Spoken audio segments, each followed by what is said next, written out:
Perfect. Well, I guess I want to start with what you brought up in your email as far as there's no topic like science communication. Right. I'm curious what you mean by that. Well, that's one of my little shticks, which is the term science communication sends the wrong signal because it makes it sound like science is somehow communicated differently than other topics. When in fact, all there is a set, for the most part, a set of principles of communication that can be applied to the communication of economics, political science, government, politics, sports, science, all of these things. Um, and the more that people learn the universality of communication dynamics and realize that science is communicated the same way for the most part as everything else, the better. And it irks me when I get young people contact me saying, I'm a science communicator. I want to be a science communicator. There isn't any science communication. It is not, it's all the same stuff, and it's all narrative structure at its core, which is really, really challenging. And I don't know what these people teach in their science communication programs, but if they're not teaching narrative structure, they're missing the boat. So Sure. that's my shtick.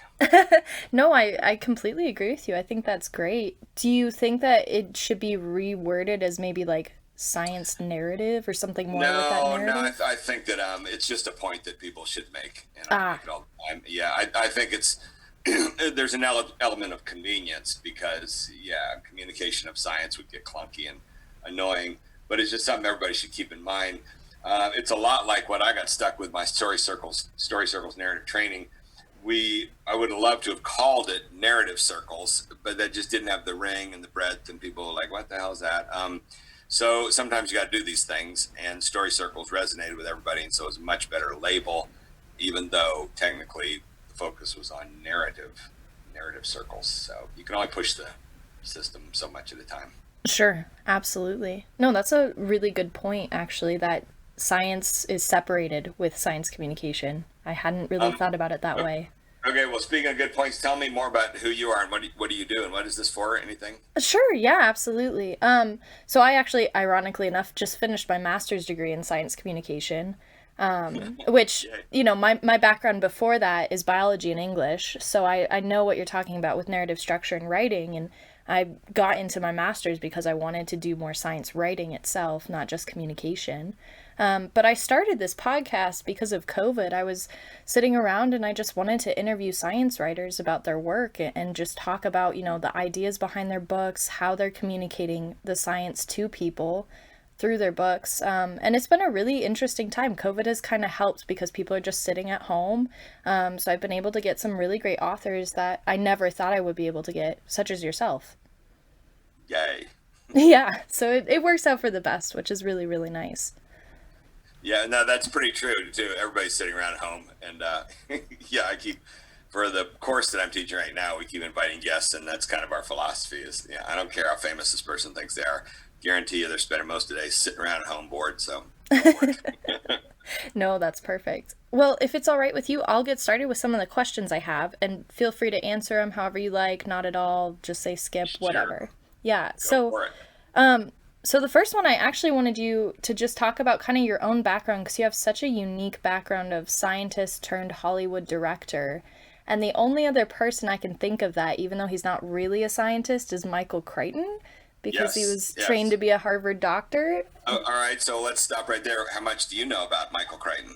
Oh, I've done a full podcast episode on Michael Crichton, so I read his memoir. I know him fairly well. Uh huh. Did you see the article I wrote in January on NCIA about Michael Crichton and the missed opportunity? No, I have not unfortunately read that. I will find it though. That Uh sounds huh. very Do interesting. you know that he became a climate skeptic at the end of his life? Yes, yeah, yeah. Why do you think he did that? Oh, that's a good question, actually. I mean, I know in State of Fear, of course, he talks about climate change and skeptics and all that, and he's really talking about kind of privatization of science and universities, but I'm not entirely sure the motives behind it fully. Okay, so in that article in January in NCIA, what I argued was that the motives were that scientists do not listen. And he tried for 25 years with everything he had to get the science community to listen to his incredible insights. And the science people do not listen. They just are going to do what they're going to do. And he finally got fed up. And by about 2000, he just said enough with these schmucks, and went off on his own and just drifted towards the climate skepticism, more out of his own frustration with the science establishment than really out of deep-seated beliefs about climate. In my course, this is all interesting if you have read a bit about him. So let's just start with a little story of what happened to me, which is in 1992. I was a humble little marine biology professor at the University of New Hampshire, and I made a music video about the sex life of barnacles that won a bunch of awards, and it won an award at the New England Film Festival. And they had as the featured guest speaker a filmmaker named Martha Coolidge, who at that point in time was kind of the hot indie woman filmmaker. So she gave the big keynote address at the film festival. Then they had a reception afterwards that I went to. I was still a marine biology professor living in this completely different world, but kind of determined that it was the time had come where I needed to start being a little more pushy. So finally made my way up to the front of the crowd and told her I'm a marine biology professor. And she said, "Oh, you need to meet my husband here, Mike Backus. He's Michael Crichton's writing partner." So Mike and I met that night, and was same age, same sense of humor, same everything, bonded instantly. He gave me his number, said, "If you're ever out in LA, give me a call, show you around town." And that began it began 28 years now of really close friendship. We're really good buddies.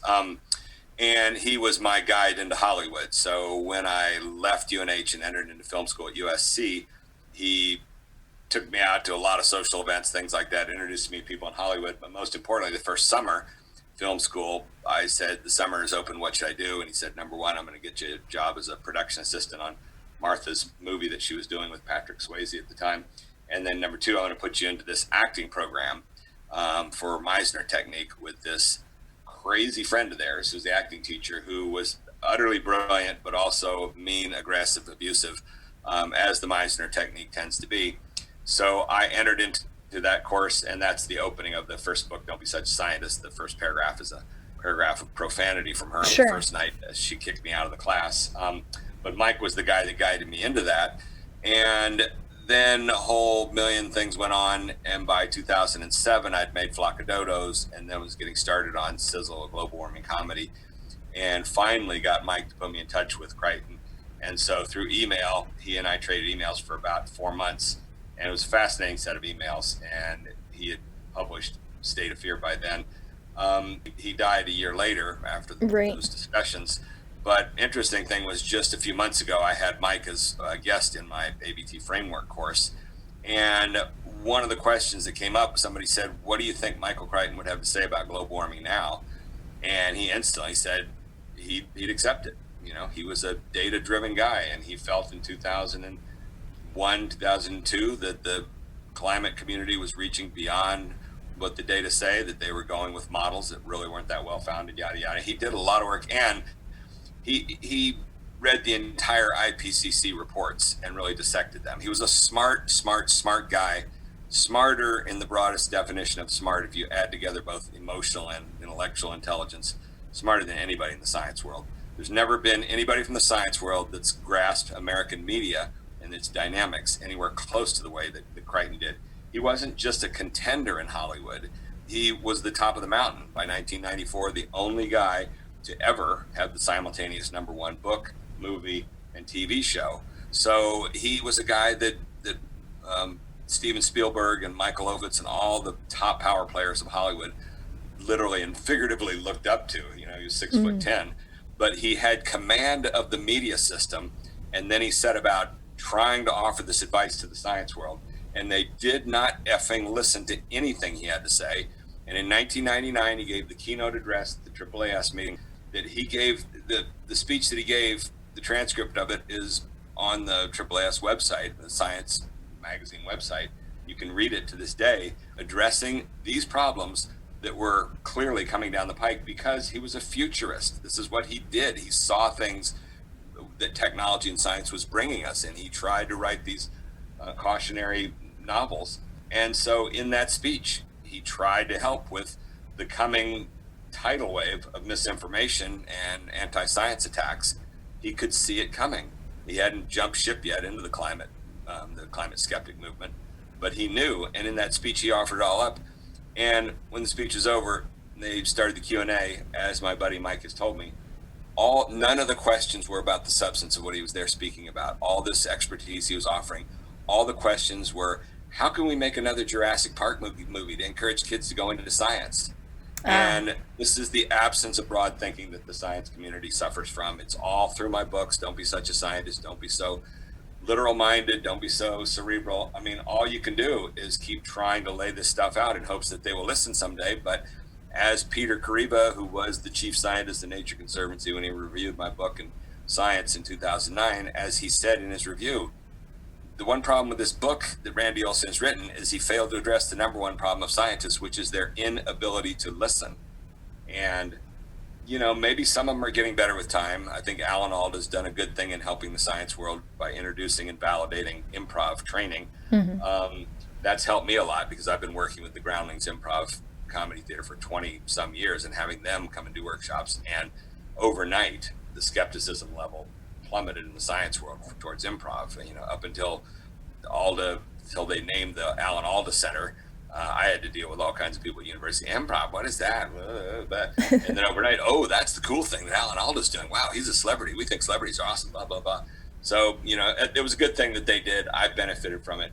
But scientists don't listen. And so they don't listen, and they really don't like to be self-examinatory either. They don't appreciate it when somebody writes a book called Don't Be Such a Scientist and takes a critical mind to them, the same mind that I got trained in the science world to be critical, analytical thinker. And then when you turn it on the science community, man, you get ostracized, and you know, nobody wants to talk to you, and that's part of what goes on.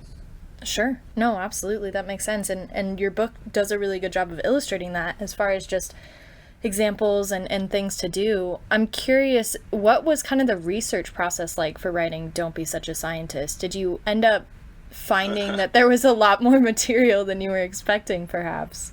No, there was no research at all. You know, I mean, it's when you've lived a whole life and done all that sort of stuff and been talking about it for 25 years, you don't really have to do a lot of research. You just kind of sit down and do it.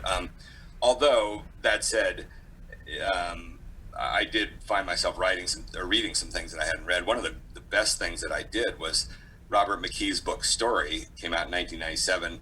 Big fat. It's kind of the definitive book on story and screenwriting for Hollywood. And he's the guru of screenwriting instruction. And I bought a copy of it and yet never cracked it open until finally, as I sat down writing that book. And then so I wonder if there's anything interesting in this book. And lo and behold, McKee's Triangle is in there. It's so incredibly important to all humanity and our culture. It's so important that I brought it back in my Houston We Have a Narrative book in a section titled Back by Unpopular Demand, because I'd gone through it in the first book and nobody had ever cited it. And I don't know that anybody's even still cited it, that, you know, some of these things really hard to get across. And yet I can tell you from doing this stuff that this is the heart and soul of human culture, is this narrative structure, and that arc plot and mini plot and anti-plot and McKee's triangle that he goes through there, that's it. That's the bullseye of how our culture is built. But it's really tough. It's so analytical. And as a result, McKee's book, it's kind of funny because, you know, that's like a really analytical part of his book, for which I guarantee you less than 1% of Hollywood screenwriters who have bought his book and read it have ever processed what he was talking about in there. It's really kind of a little bit more towards the intellectual side, but it's very, very cool. And so it's this idea that there's a singular form for stories and narrative structure that is the ideal form. And the closer everybody gets to that, the better the chance are of things reaching mass audiences and persisting over time, sort of like space and time parameters. But it's kind of too analytical for lots of folks. Sure. Yeah. No, that makes sense. And that is really important. I'm curious as far as, because you do have it in Houston We Have a Narrative, and also in Don't Be Such a Scientist. Do you think that scientists would be better off being trained in more storytelling and writing classes, possibly, for part of their education to be better communicators? The important distinction that, you know, as we were talking about earlier, you can only push it so far. Right. But distinction is between narrative and story. And I am not a big fan on storytelling for scientists. I know there are all these people running their workshops on storytelling for scientists. I don't think that's a worthwhile thing so much for scientists. There are downsides to storytelling, but narrative structure is the dynamo that's at the core of storytelling, at the core of logic, the core of reason, the core of the scientific method, the core of everything. It's how we communicate. And it's the basic problem solution dynamic. The whole brain is built around that. Why wouldn't it be? Every creature on the planet spends all day, every day trying to solve problems.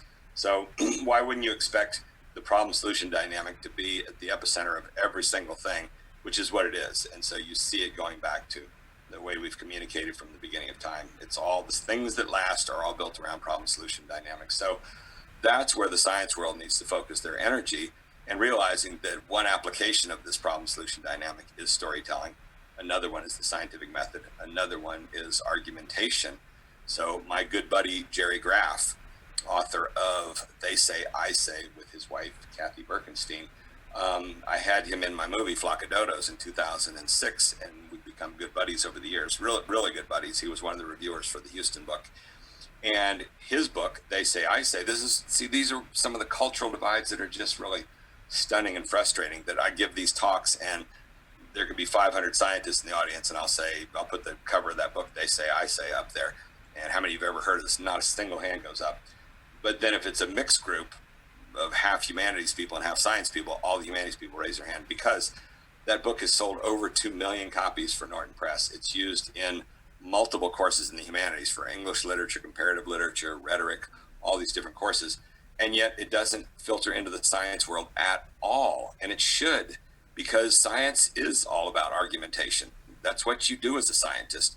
You gather some data and you write it up and you make the argument. You know, there's this idealistic belief that, oh, science is just presenting facts and the facts speak for themselves. No, I'm sorry. It's the hypothetico-deductive process where you pull together these ideas and you winnow things down using logic and reason and deduction, so that you don't spin your wheels inductively, just measuring everything on the planet.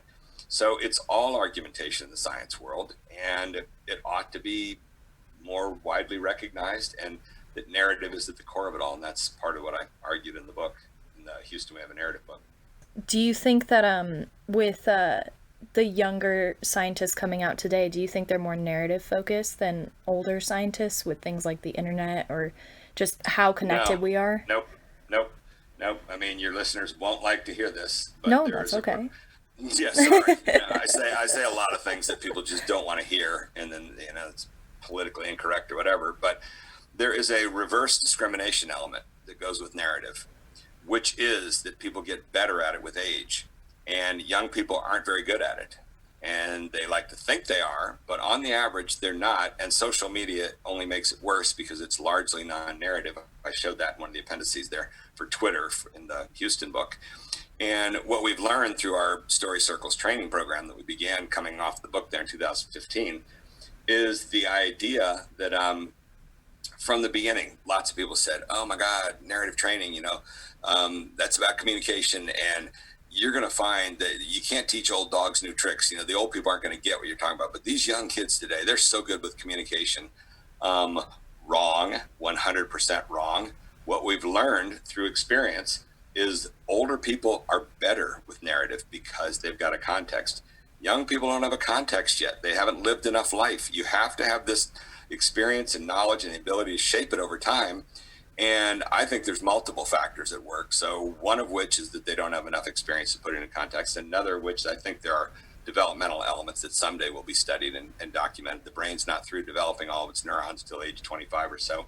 I think that there are neurons involved with narrative that just aren't there yet as undergraduates. And as a result, we tried to run story circles a number of times with undergraduates or first semester graduate students, and they found it boring. They found it useless, worthless. They got angry. We learned your 3 words and, but, therefore on the first day. Why do we have to keep coming back session after session and just doing more stuff with these same 3 words? That's what you get with young people because they don't have any experience yet.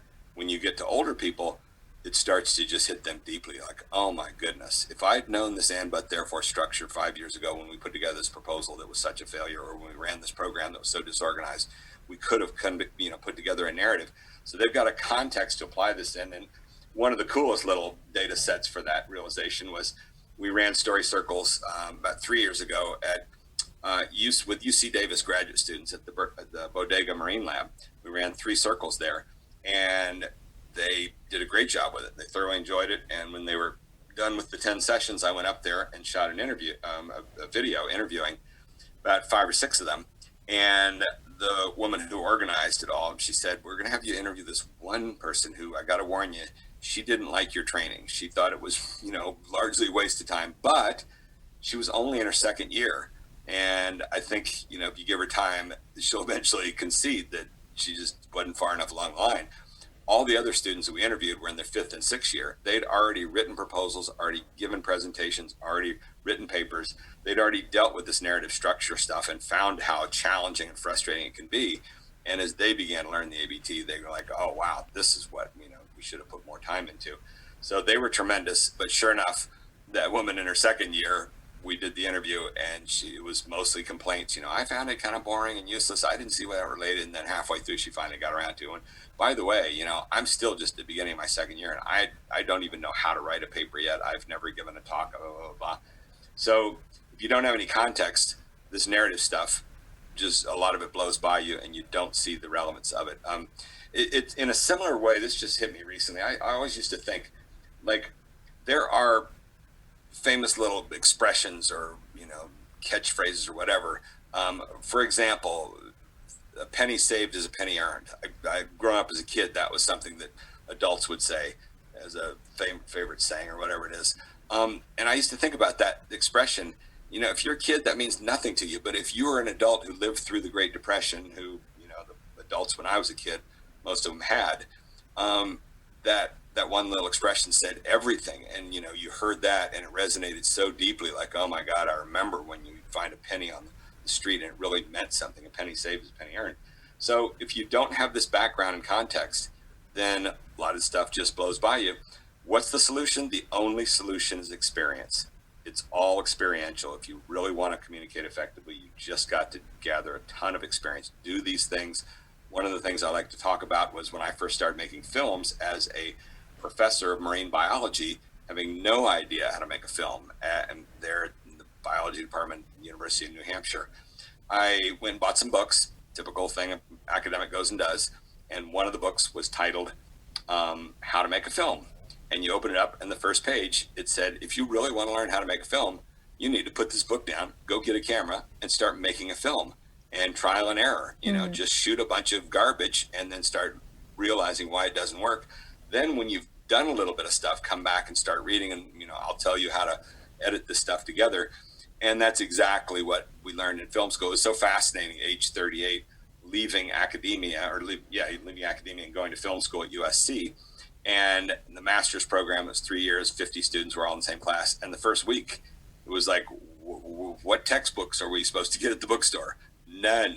Buy yourself a film camera and get out there and start shooting the films we're going to assign you. There were no textbooks other than in critical studies, but there were no textbooks. It was just get your camera, get to work, start shooting stuff, start editing, start learning. Experiential. It's a visceral medium. It's not an intellectual medium. So that's, when it comes to communication, that's the number one kind of piece of advice to all folks that want to get better at it. It's experiential. You cannot sit there and read books on how to communicate and somehow think that I figured it all out by this one book told me how to do it. Nope. Got to get out there and just do it. I'm curious, just from your own personal opinion, with something like something that's relevant like COVID-19, how do you think that's been affecting things like narrative structure or the communication of sciences? How do you think? Oh gosh. I mean, it's a big question, to be fair. I'm asking you quite a large and vague question in a sense. I think it's just been really interesting as far as, and I'm sure you've seen this too, the politicization of science. And while science and politics have always been intertwined, I feel like with COVID-19 it's been more and more, specifically for the US, but correct me if I'm wrong. Well, okay, the first thing I will say on that gigantic topic, you're right, it is a huge topic, but this is all the day of reckoning for the science and medical communities. It is. They're responsible for so much of this pain and suffering. Trump, on the surface, has done a lot of horrible things, but the science and medical communities haven't listened. They haven't prepared for this sort of stuff. They haven't realized. Again, Track it back to Michael Crichton. He stood there in 1999, that keynote address. He said, the information society will be dominated by those most skilled at manipulating the media. He knew that stuff. He tried to get the science people to listen. Watch out for these people. If you combine that speech with Neil Postman's book, Amusing Ourselves to Death in 1985, you can see there were these people in Richard Lanham's book. That was one of the books I discovered when I was writing my book on the economics of attention.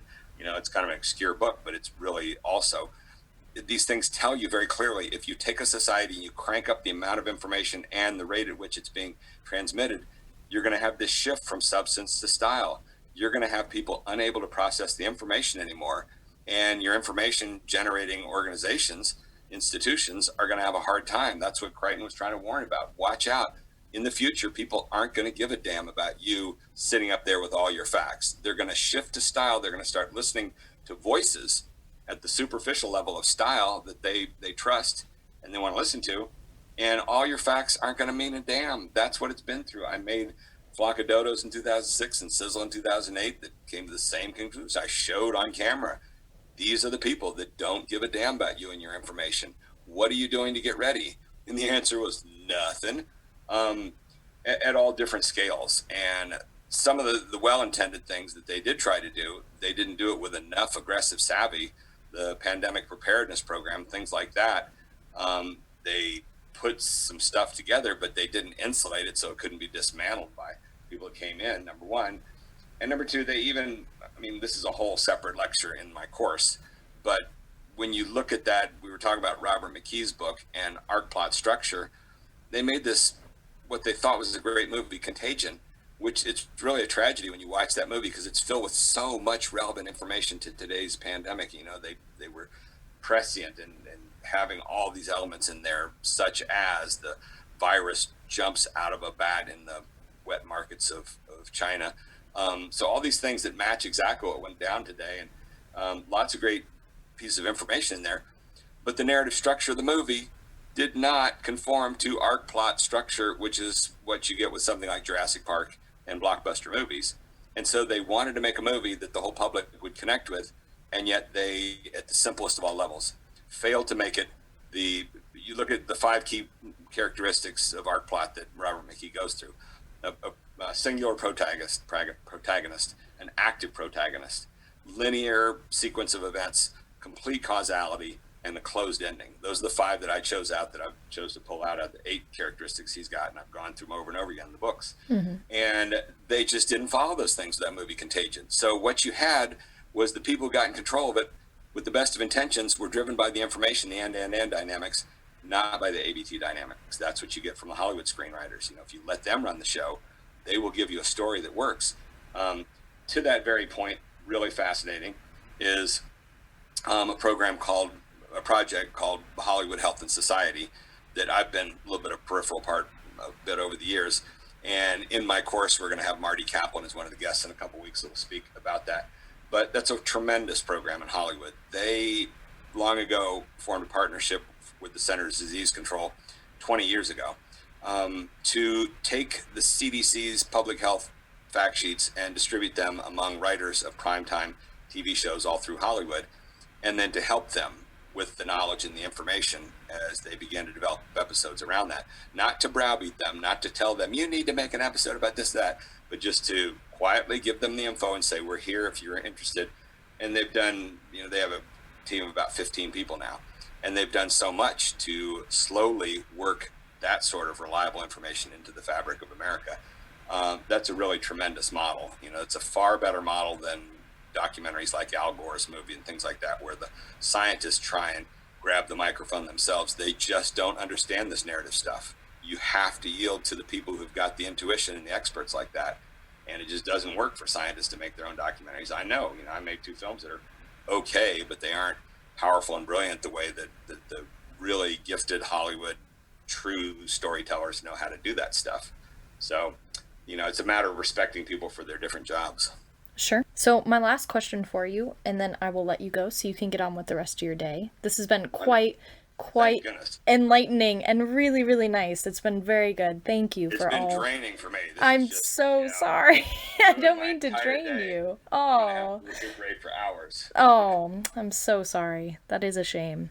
Yeah, no, my last question is just going to be what are you currently working on, if you can tell us, or if not, that's okay Yes, too. But yes, yes. Um, so the ABT framework is the be all and end all, and I've been doing the story circles training for the past 5 years. We did close to 100 circles, more than 500 graduates, the whole program with about 25 different organizations, a lot of government agencies. And in doing it, we learned a bunch of stuff, but we kind of were running so fast, we didn't get much of a chance to pull together and synthesize so much of that stuff. And then the pandemic hit in March. I had a whole year's worth of activities planned, and suddenly we couldn't do anything social, which is what that's built around. So we had to suspend that. I had a wonderful month of vacation of surfing and tennis. Didn't think about anything. Thought the rest of my life would be fun and happy like that. And then after a month, began to realize, wait a second, we need to do something with this. And a friend was talking about an online course he was going to do, and then all the bells went off and realized we could do the same thing. So we put together the ABT framework course. I outlined it in one weekend. We announced on Twitter on a Monday, and by Friday it filled all 50 slots. And it's a 10 1-hour sessions course. We've now are in our 7th round. We did it open for the first 2 times. Then some agencies got a hold or wanted to join in. So Fish and Wildlife and now National Park Service the last 2 or 3 times. And now we're splitting one between them and the astronomers from AURA, Association of Universities for Research in Astronomy. And it's really, really fun. But it's turned into is much more than a course. It's a research incubator, as we've been studying the ABT, how it works, and doing this one exercise called the ABT build that I do with everybody. Just take 5 minutes, you present your one sentence and but therefore statement. And then I began working on them critically, as we've done for 5 years. But in this course, where we do 5 of these every session, 5 different people, patterns began to emerge. Wait a second, over and over again. The best way to start this analysis of your ABT, to try and strengthen it, to shape the narrative of it, is to go right to the center of it, to the source of contradiction, to the but part, because that's what's at the heart of narrative, is the contradiction. And so it's basically asking, what is the problem? And getting super clear that you've got a problem that is clear, is a singular narrative, and is just stated properly. And there's a whole bunch of details we've discerned about that. And now what's emerged out of all those more than 200 of these ABT build sessions we've done with 200 different individuals is a 3-step model now of how you dive into an ABT. This is the first thing. You go to the but. Secondly, you go backwards to the and. Then thirdly, you go to the 2 moments, which are the but and the therefore moments. Those are the 2 turns that happen in an ABT. And out of that is a whole bunch of knowledge, which now I've written a book that I'm going to self-publish in about 3 weeks or so, 2 or 3 weeks, called The Narrative Gym. And it's only 50 pages. It is going to be small and light and needs to be on everybody's desk, because it's just mostly that 3-step development process for the ABT. And actually all the reference material going with it is all going to be on a website. So it won't even have that. It's going to be so small and light. But it's the tool that everybody needs to have sitting there as they're working on a paper, proposal, project, anything that has narrative structure at its core, which is everything. And this has been the thing we've been missing, is just people say, well, where can we read about the ABT in a practical form? The Houston We Have a Narrative book was the formal presentation of the ABT, but it was kind of glommed up inside of an academic book because it's from an academic press. And so that book was, 65,000 words. This one is 15,000 words, and it's just practical, getting right to, here's how you do your ABT. Here's the 3 steps to strengthen it. Now get out there and start working with it. So that is what's in the works in just a few weeks, and that it feels real good. That's a decade of work on this ABT framework, seeing how popular and broad and powerful it is, and now pulling it together into a singular tool.